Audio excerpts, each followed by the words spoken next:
Join us on Patreon and become part of our journey to uncover history's untold stories. Your support helps us create in-depth content, bring hidden narratives to life, and keep history alive for everyone.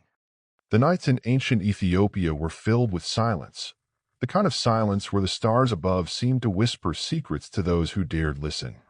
To the people who lived in the highlands, history was not just a record of kings and wars.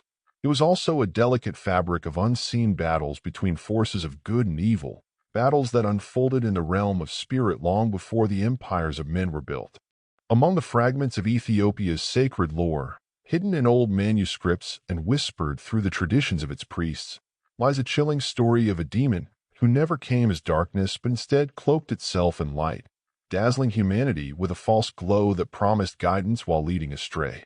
This being, named in Ethiopia's lost texts, represents one of the most dangerous adversaries of the human spirit, not because it wielded raw power or monstrous terror, but because it came wrapped in the illusion of holiness.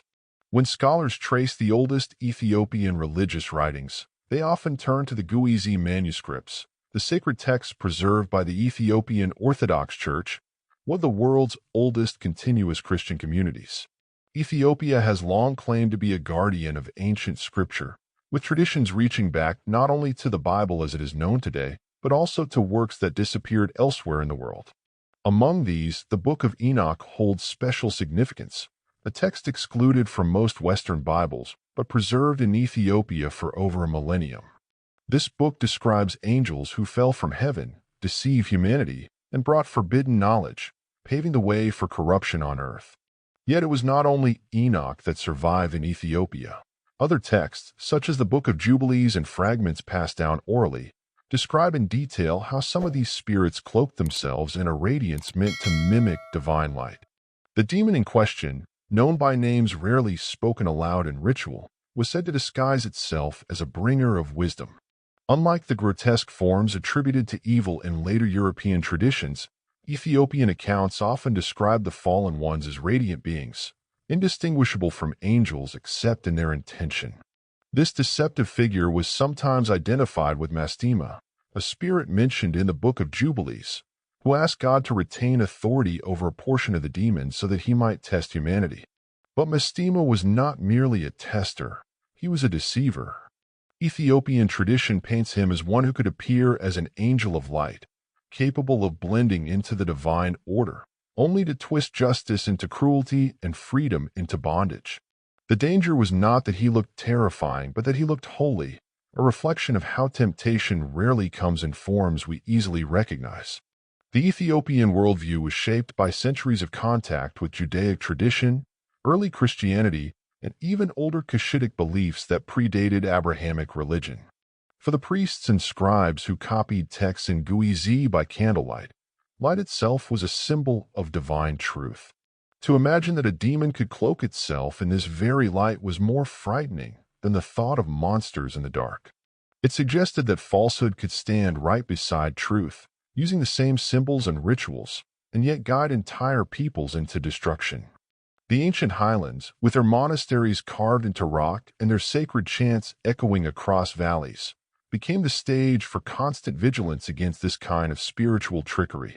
Historically, Ethiopian Christianity inherited much from the Jewish tradition, including the belief in watchful spirits and deceivers. The Ark of the Covenant, long believed to rest in Aksum, represented the visible throne of God's glory, but where divine glory resided, deception always threatened. Texts like Enoch and Jubilees were not regarded as obscure works in Ethiopia. They were part of the living liturgy, read to remind the faithful that the same beings who once appeared as light to Adam and his descendants still sought to mislead. In this sense, the demon disguised as light was not a distant myth but an ongoing danger, a spiritual reality that demanded constant prayer, fasting, and discernment. Even outside Scripture, Ethiopian folklore preserves fragments of this narrative. Oral traditions tell of spirits who approach holy men disguised as glowing angels, offering them shortcuts to power or secret knowledge. The monks, trained to recognize the difference between humility and pride, knew that the true test of such an encounter was not the brilliance of the light but the content of the message. If it aligned with service, humility, and the sacrifice that mirrored Christ, it was accepted as holy. If it led to arrogance, domination, or rebellion, it was cast aside as deception. This rule, testing the spirit rather than trusting the appearance, was rooted in the ancient warnings about the demon of false light.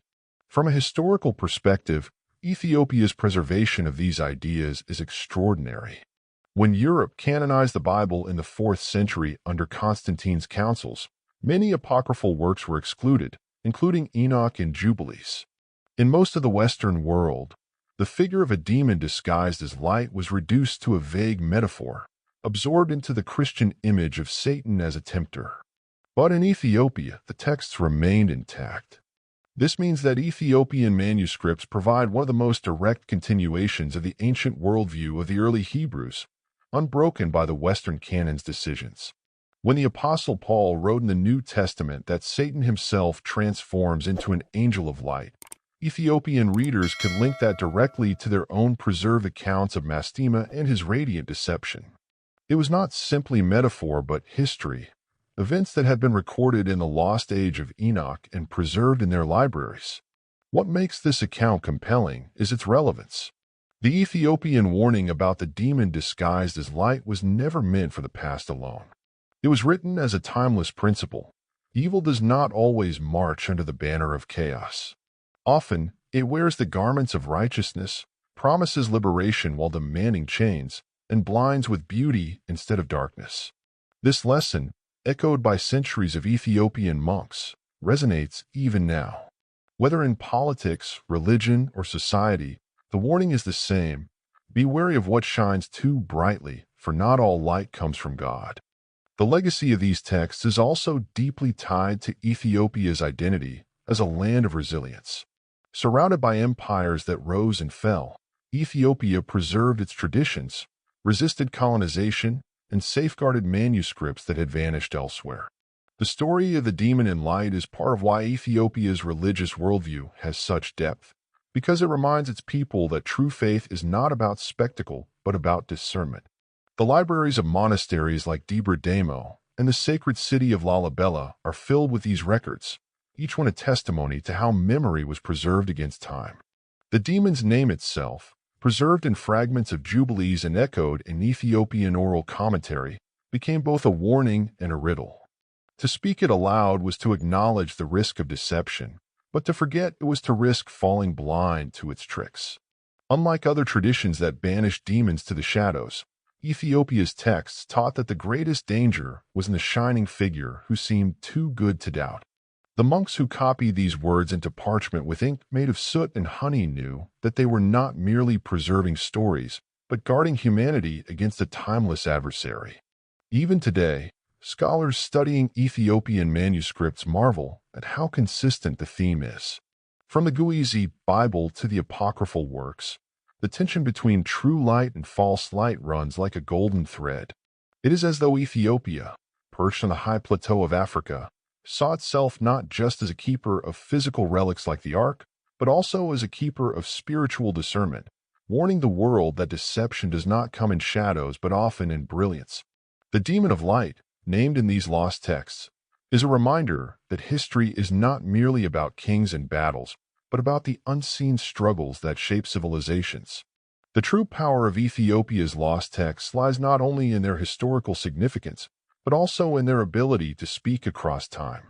They remind us that the most dangerous lies are those that look like truth, and that the human struggle against deception is as old as civilization itself.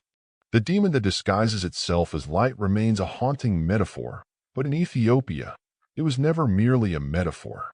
It was a being recorded in sacred history, preserved in ancient manuscripts, and remembered as a warning for every generation that seeks to follow the true light without being blinded by the false.